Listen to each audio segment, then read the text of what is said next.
Hello, welcome back. Deck yourself out in some gold, grab a fire starty thingamajig, and meet me over by the ruined Nether portal. Today we are exploring the Nether, and while we explore the Nether, we are also going to talk about some of the hottest places on Earth. We will also talk about lava since the Nether is full of it, and well, that just seems like a good time to talk about it. I'm going to steal this chest before we step through, and let's see where we end up. Here we go.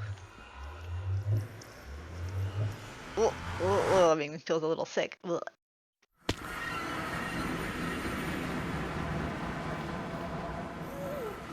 Okay, hey, this is pretty good. Nice and safe area. Is that gonna be a problem? Nope, I don't think so. Oh, that guy could be a problem. I'm over here for a second. Not bad. But just to be certain, let's kind of build a little roof over our heads just to make sure we stay nice and safe. I'm going to drop off this chest we stole over here from the other side of the portal, just so that way we have somewhere to store things like this extra obsidian and the flint and steel, aka the fire starter thingy-majig, just in case we have a little accident and this goes out. We've got a backup.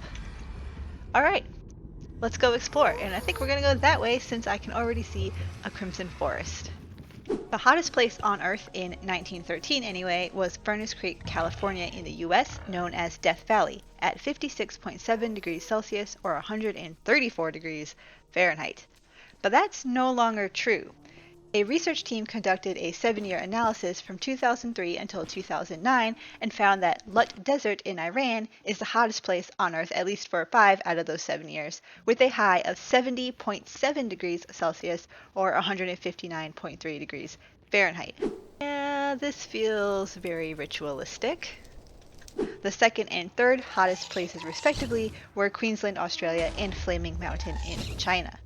Measurements were taken using satellites equipped with a moderate resolution imaging spectroradiometer, or MODIS for short. It can measure the land skin temperature.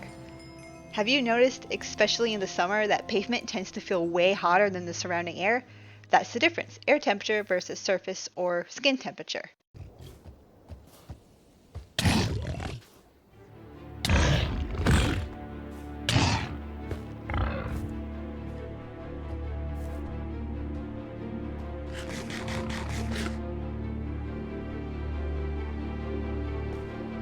God, that was really close. Land skin temperature can be affected by a few factors, such as clear sky, dry soil, light or no winds, and land composition. Land composition refers to what the surface being measured actually is. Do the materials absorb heat or reflect it, conduct heat or hold onto it? Rocky deserts have the right combo of factors to make for hot places.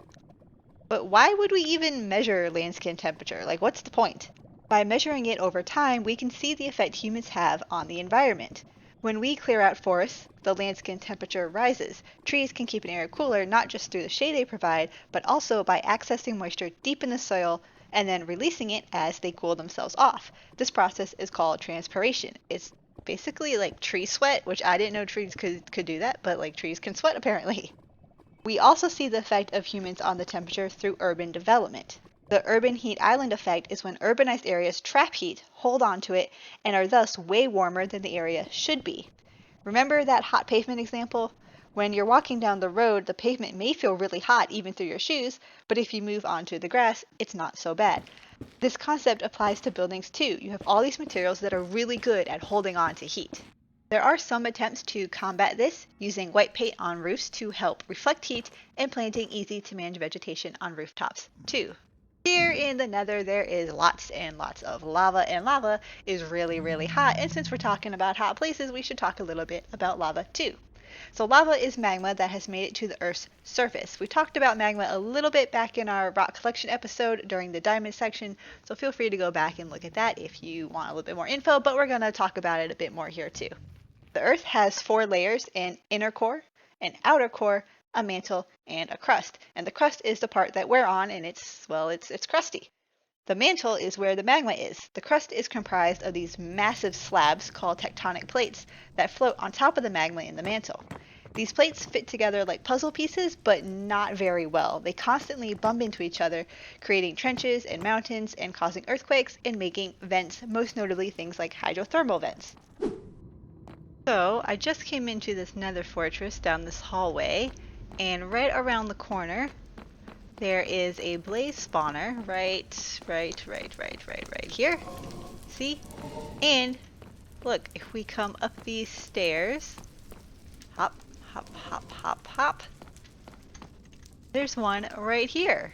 So we might have a double blaze spawner situation right here, which would be pretty nifty. Ooh, and they can't fly up right now. This is kind of convenient. And with all the glowstone, they can't like have a whole bunch spawning at once because it's taking up space. So that kind of makes it convenient for me right now until I'm better equipped to handle this. That makes it a little bit easier. Well, I'm gonna keep looking around, see what else I can find in here after I take care of this guy. Ah, yeah, you can't do anything to me, can you? Sucker. Okay, I'm gonna keep looking around. But back to the magma. When it makes it through the crust to the surface, we call it lava. It's mostly made up of rock so hot that it has melted and turned into a liquid. Lava can result in different types of rocks, but we're going to focus on basaltic lava flows. We're very familiar with basalt as we have an entire nether biome dedicated to it. There are two major types of basaltic lava flows.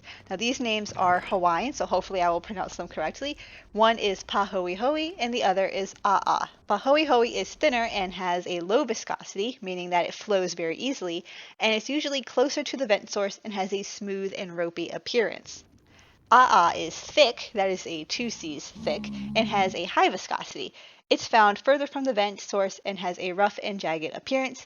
And these rough bits in the A'a lava flow are called clinkers, which is pretty much just the cutest name I've ever heard.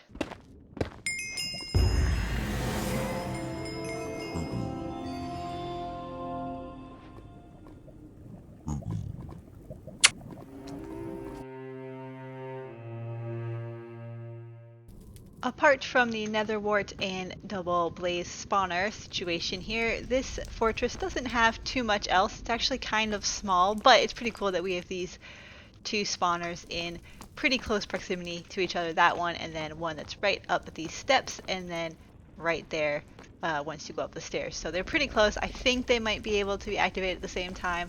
That'll be something we might look into in a future episode. These dirt blocks indicate where I have to be to turn it on. See? On. Off. On. Off. Okay, but I have a full inventory, so I am going to try to make my way back home without losing anything along the way. Wish me luck. See you guys on the other side. I have made it home with my collection of goodies. We had a pretty successful nether run, I'd say. I mean, we got lots of stuff, obviously not that, but here we go. We got some of that. We got some armor, some horse armor, a little bit of gold. Here we'll put, let's see, we'll put that in our nether chest. That. Lots and lots of goodies. We saw lots of things. Look, we got a smithing template. Very excited about that. We went to all of the different biomes. We saw a bastion. We found that nether fortress. So it was pretty good. I mean, the nether fortress was kind of small, but that's okay. It had what we needed, and that's really all that matters. We even scored a couple diamonds, which is pretty good. Definitely needed some of that. Let's see, we'll put our smithing template in there, put our gold ingot in there. You know, I should put the rest of the quartz over there as well. I hope you enjoyed today's episode and learned a little bit about some of the hot places in the world and a little bit about lava, because it's pretty hot too, and we saw lots of it today. So if you enjoyed the episode, I'd really appreciate it if you guys would give it a like, subscribe, comment, you know, do all the YouTube things. Thank you for hanging out with me and have a great rest of your day. Bye!